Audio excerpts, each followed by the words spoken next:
Finally, I met a French writer who writes philosophical fantasy prose. Thanatonautes is a science fiction book with a strong philosophical line about how in the near future a group of enthusiasts who are fascinated by death discover the continent of the dead and begin to fly there and explore. They want to make a discovery that would put them on the same level as Columbus. They want recognition. But instead, their actions lead to dire consequences. The story is told by Michael Penson, one of the pioneers of the thanatonautes movement. However, he is not an ideology and inspiration.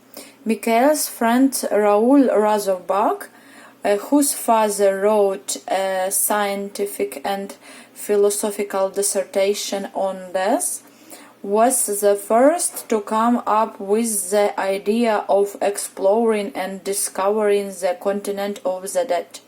So, fascinated since childhood, Raoul becomes widely known in narrow circles as the researcher of death.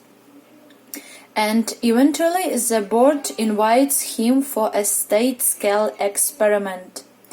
Michael funds himself and they begin to experiment with medical drugs, putting prisoners into a coma.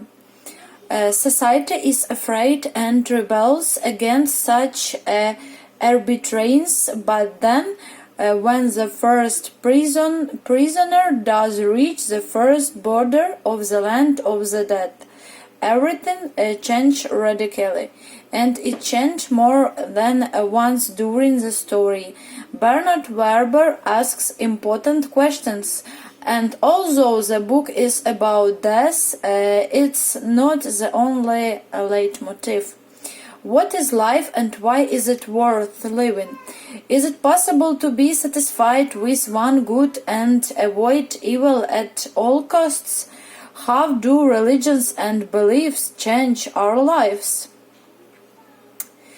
What is better, to make a colossal breakthrough in the science or to live imperceptibly and with dignity? I liked the book. The edition is also of high quality, large format with creamy sticky pages. I definitely recommend reading it, and myself will probably read it after a while.